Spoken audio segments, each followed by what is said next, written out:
So are you ready? Are you strapped in? And are you ready for a ride? Because a ride is what you're going to get. Under the magnifying glass, from good to great presentations, from a Hall of Fame speaker, an executive speaking coach, and an online learning platform expert, please welcome Patricia Fripp. Thank you very much. And what a magnificent job you are delivering for everyone as an MC. However, as we are looking at every word counting, may I correct you? I did not say to Derek Arden, will you take me home? His wife would not have approved. What I said was, you can drive me to Wimbledon. Big difference. I promise you, if you had met me when I grew up in Wimborne, Dorset, you would have not thought that young woman will grow up and be an all-star anything. I have a brother who is 1 year, 1 month, 2 days, 12 and a half hours younger than I am. Perhaps you're familiar with him. His name is Robert Fripp. He's a very well-known guitarist. And my brother, from a very young age, was always smart, always top of the class, number one.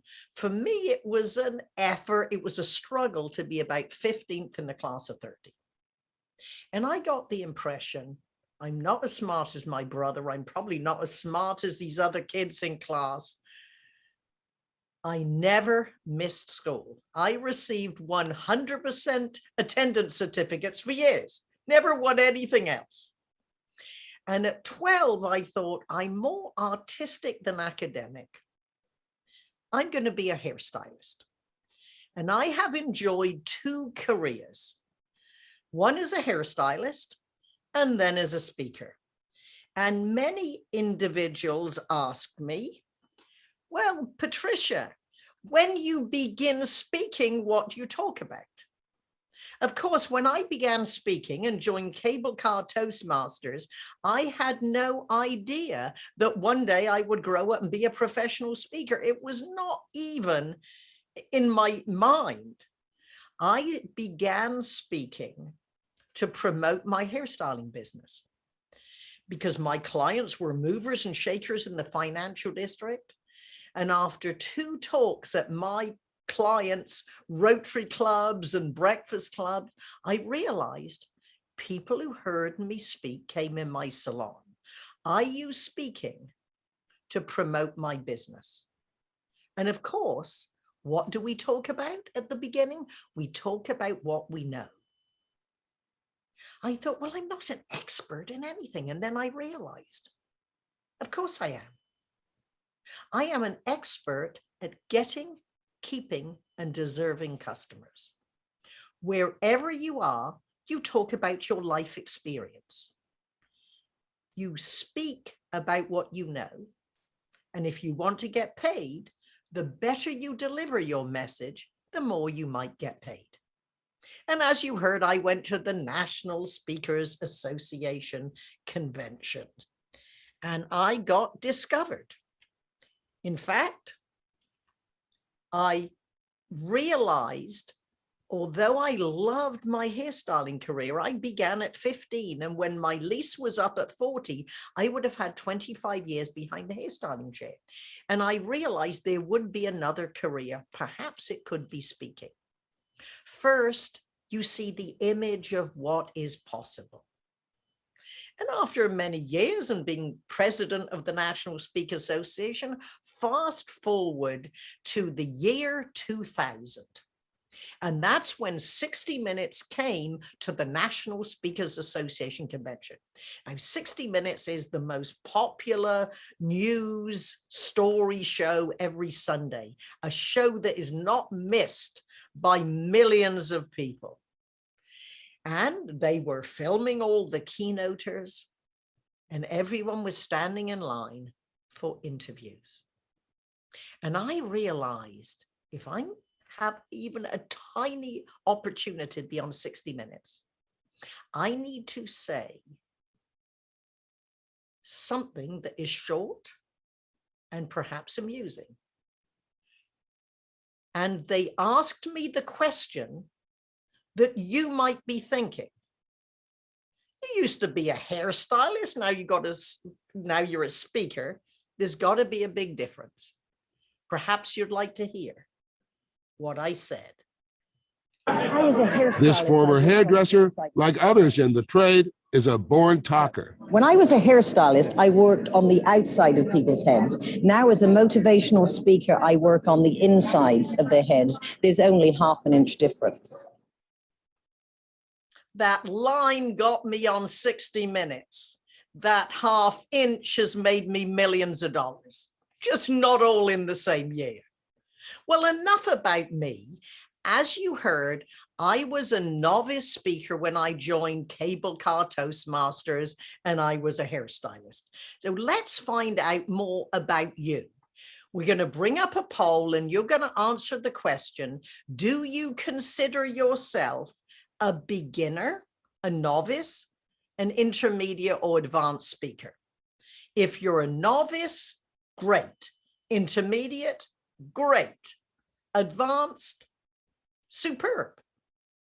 If you are a novice, as you are listening to the speakers and hearing people who can think on their feet in top table topics, you are learning good practices earlier on. If you're an intermediate, you're looking at what are these tiny techniques that can make a good presentation great. And then if you're advanced, you're probably thinking, I should be giving the presentation, not Fripp.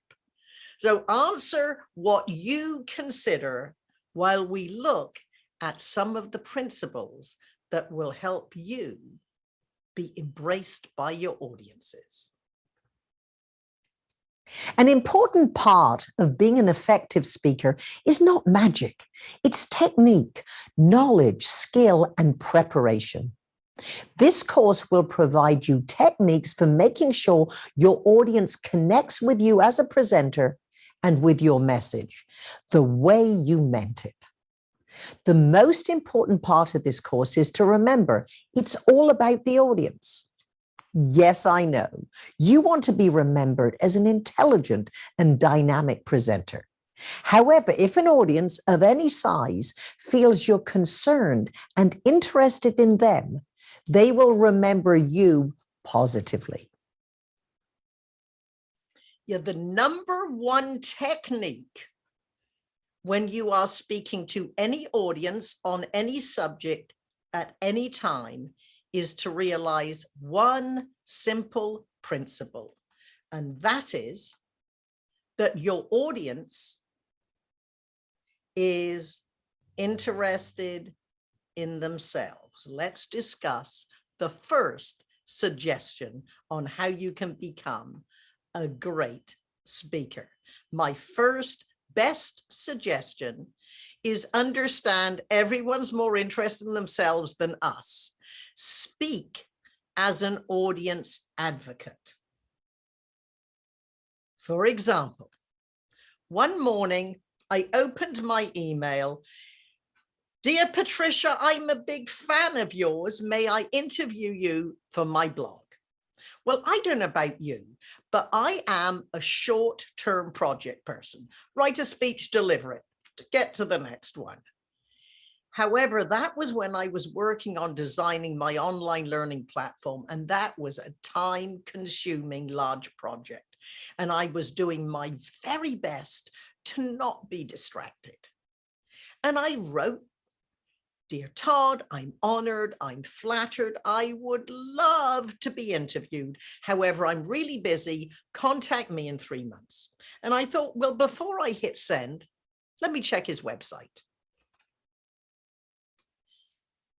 Naturally, I picked up the phone and said, what is an Emmy Award-winning TV interviewer and game show host doing being my fan? You realize how shallow I am. If he hadn't looked like that, he would have got the email. And after a 30-minute conversation, he said, Patricia, this is really great information. I've got enough for at least 4 blog posts. However, come on, tell me, what is the #1 technique on delivering a powerful, persuasive presentation? I said, oh, there's no one technique. And then I realized a brand new Frippicism was about to fall flawlessly from my lips. I said, although there is no one secret, if there were, it would be that your subject is of interest to your audience. And you might be thinking, that sounds really good. But how on earth do you do that? One technique is to use you-focused language. And I suggest you make up your own list that would work for you.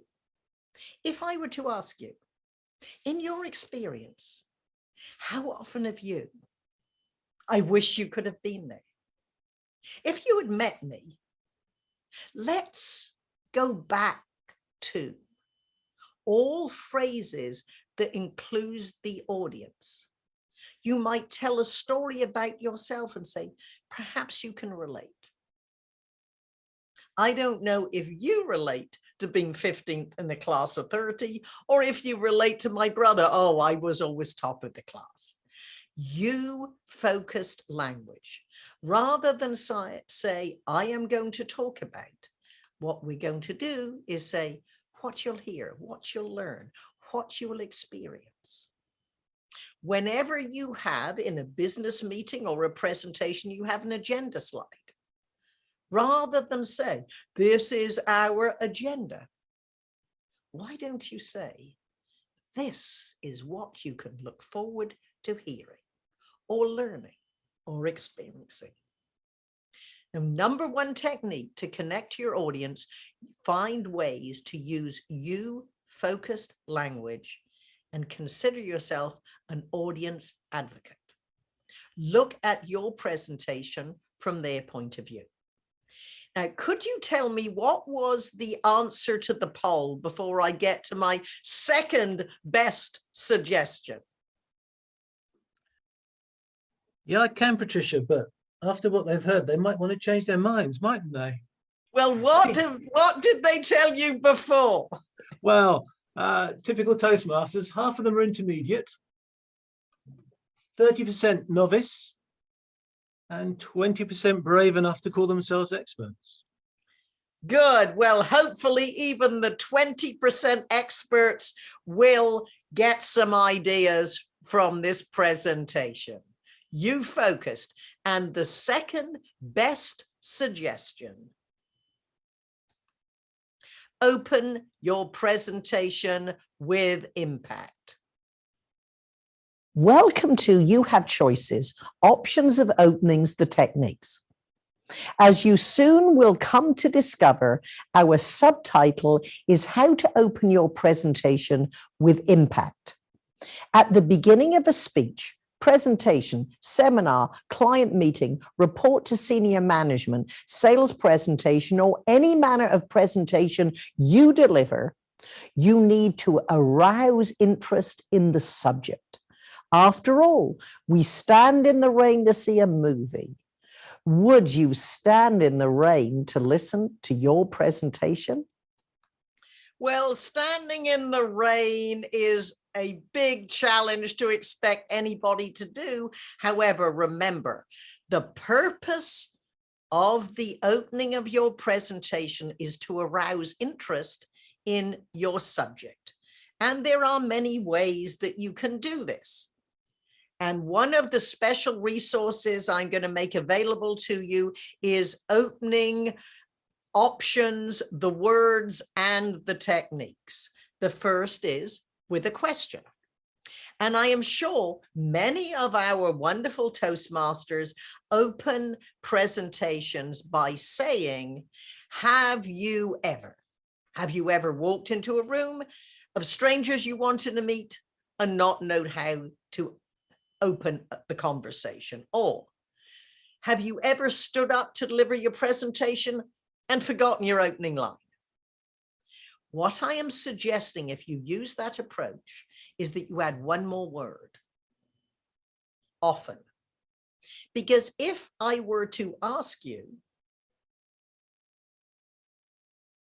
have you ever stood up to speak and forgotten your opening line? Oh, yes, I lived through it.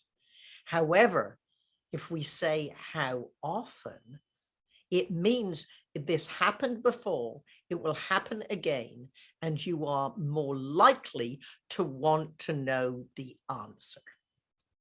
Our next technique is an interesting statistic or little known fact. This is one of my personal favorites. And I promise you, within most presentations, and my world is working a lot with engineers and executives, pull out one of the interesting statistics or little known facts. And if you have them, try this next time you speak, put it at the beginning, however, add an emotion. Would it interest you to know? Would it surprise you to know? Would it shock you to know? Now, again, when your audience hears you, what? You have a tendency to engage them again.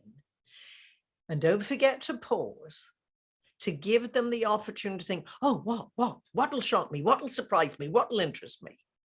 And then deliver it. Rather than just walk on stage and deliver the line. Try that. Another way, well, of course, is to get to the point fast. Just get into the presentation and transport the audience. Now, when you transport the audience, you can take them two ways, into the future or back to the past. So, for example, if I were to say, imagine, paint a scene into the future. So this is April 2021. Actually, it's the 1st of May. How fast the time goes. So imagine it is May the 1st, 2022. You're getting ready to go out and deliver a presentation and you realize this last year you have had better evaluations, standing ovations, and you felt more confident, and people have been saying, what would you charge to say that to my group? And you take a moment to reflect. What made the difference in your response? And then you remember back to May the 1st, 2021. And you attended the District 91 conference and you heard. All right, so that's taking them into the past and then bringing them back. Will that be the reality? It depends on what actions you take based after this conference. If you want to take people to the past, it could be as simple as, I wish you could have been there. Now, again, that is another way to take our audience into your experience in the past, which leads us to my third best suggestion. And you, of course, know this. Great stories, sell your ideas, and make your presentation memorable. Who amongst us is going to forget Mark Brown walking back? And wasn't it clever, his little feet going up and along? The stories help you remember what the speaker said. We might not remember their name. We might not remember where we heard them. We remember the stories. How often have you sat in an audience and been mesmerized by a speaker? Was it their compelling content? Were their stories scintillating? Do they have the ability to reach out and grab you in a way you thought, wow, the speaker is talking just to me? Be honest. How many life-changing, career-building, or awe-inspiring presentations have you heard? Have you ever been that speaker? What would it mean to you and your career if you had that ability? I guarantee if you've heard a good speech, sermon, or business presentation that you enjoyed and remembered, at least one reason that made it memorable was the stories. Everybody loves a good story, and that is part of their power. No matter what our culture, we grow up feeling that hearing a story is somehow a reward. Stories are how we learn values and our family's legacy. When we're in school, stories make history come alive. In business, we quickly discover that stories help us explain complex issues and are the best way to connect to co-workers, customers, and audiences of all sizes and makeup. So let us look at a couple of principles that make good stories great. So we know all good presentations have you-focused language, find ways to bring the audience into your presentation, open to grab the audience, and your stories make your presentation memorable. And stories are about people. Your characters speak, and we want to hear what they say. If you've heard Darren and Mark, Darren LaCroix, Mark Brown, we always say, don't report on the dialogue, deliver the dialogue. In other words, if your presentation was transcribed, you would see the quotation marks around the character speak. I was coaching an executive, and this is a day in the life of Fripp. Patricia, our president has a very important presentation to 1,500 salespeople brought from around the world. He's not a bad speaker. He's brilliant, shy, modest, an engineer. But our company doesn't have any corporate rock stars. We want you to write him a speech, turn him into a rock star, and you got 4 hours. I don't know why companies always think you could transform an engineer into a rock star in 4 hours, but that's what I always hear. And lucky for me, Bernard was incredible, saw the value and took this seriously. And as we were going through his presentation, he was talking about corporate citizenship. And this was obviously a subject he was passionate about, yet it was a bit flat. And I was not about to critique at this point this brilliant man. And what I did was ask him a question. I said, Bernard, how do you explain corporate citizenship to your children? He said it was the day after Christmas. And I sat both my children down and said, you are very lucky children because you have generous parents and even more generous grandparents. And perhaps you would like to give us one of your gift certificates or one of your presents. We'll cash them in and give the money to children who no longer have homes. And he said, I was so proud of my little boy who said, Papa, how much do I give? Because I could give you all of my savings and all of my pocket money and all of my Christmas presents, and it wouldn't be enough to make a difference. And Bernard said, oh, you never give it all. You just give enough that it hurts a little. Now, I don't know about you, but that short story that takes less than 1 minute, you can see it's all delivering the dialogue. And whenever I write my contribution checks or put in my credit card for my favorite charities, I always remember that story and add another $50. That's the power of a well-told story. Another very simple principle.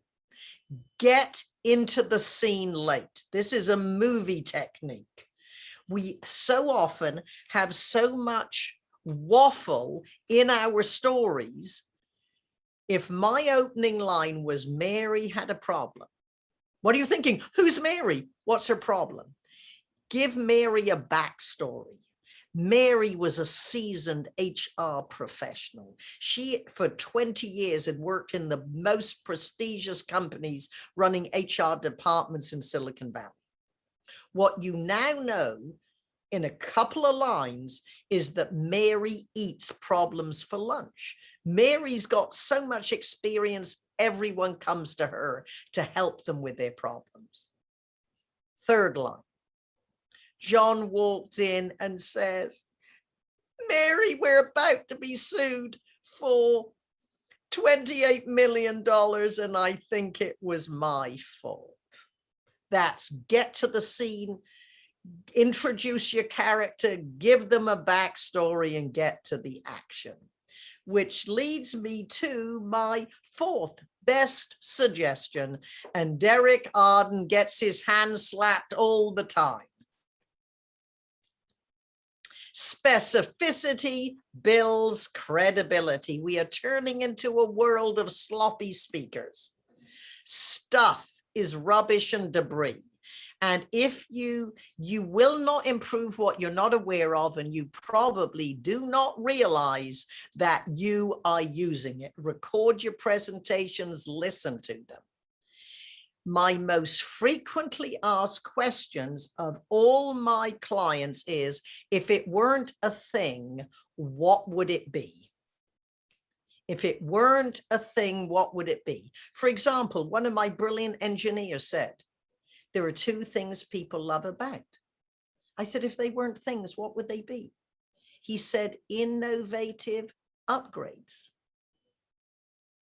I said, there are billions of people in the world. What people love your innovative upgrades? He said, systems administrators. Can you see the difference in the quality of specificity? Which, of course, we hope you will take all the ideas from all the speakers and take them to improve your presentations. Of course, if you would like any help, we all have help for you. So, for example, if you go to fripp.com/handouts, and if you have any questions that don't get covered, feel free to email me. You will have great resources, my opening lines, my speech diagrams, everything that can help you. And certainly if you want to take a trial of Fripp VT and join, we give you, remember my name, Fripp, for 20% off. So what you will also find is coming up in 2 weeks, I have a masterclass, which we will go through presentations, certainly different time zone, morning for me, evening for you if you're interested. D91 gives you a $50 discount, and you'll find information on the handouts page as you are going through. When I was 12 years old in Wimborne, Dorset, we were living above my father's business premises. He was in the real estate business, an auctioneer and estate agent. And I vividly remember 12 years old, downstairs on a Sunday, flicking through the Sunday newspapers, reading the news of the world. And there was a picture of a movie star standing in the door of a plane. Because, you know, in those days, perhaps you're not old enough to know, we used to walk down to the tarmac. And there, this movie star, she looked beautiful, wonderful clothes, mink coat over her shoulders. And at 12, I had what my brother calls a pre-memory. I can vividly see myself reading that paper. And it was almost as if there was an electric shock went through my body. I knew at age 12 One day I'm going to have a job where I'm traveling around on aeroplanes wearing glamorous clothes and mink coats on my shoulders.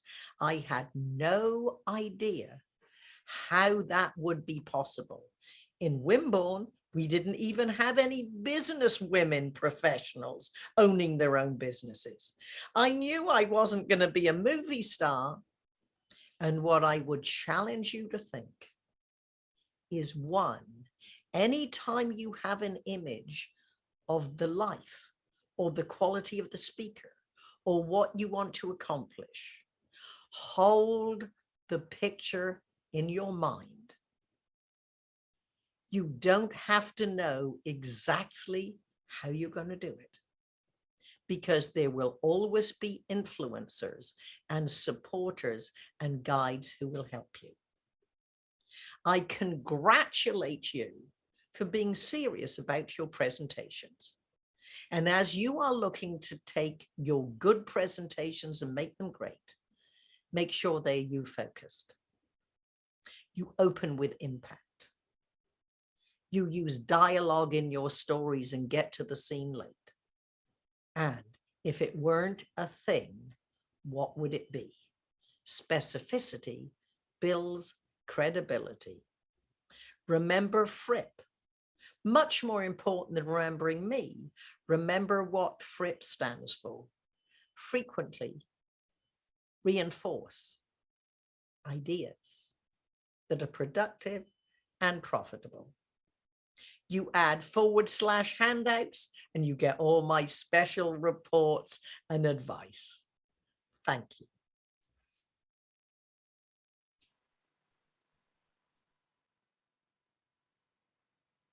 Patricia, thank you so much. And it's been written that the best investment in you is to learn presentation skills from Patricia Fripp. So do tap into her handouts. And if you can, and you're available in 2 weeks' time, do log on to that workshop. It will be absolute gold, because I'm sure you absolutely learned some golden nuggets today. I know I certainly did. Just little things that can make a big, big difference. So Patricia, thank you very much. Fantastic words of wisdom in such a short space of time. Thank you and have a great day. Thank you very much. Let's give a round of applause to Patricia. Thank you, thank you, thank you. Fantastic, look at all that. Everyone loved it. Did you love it? Yes, yeah, lots of thumbs up, lots of thumbs up.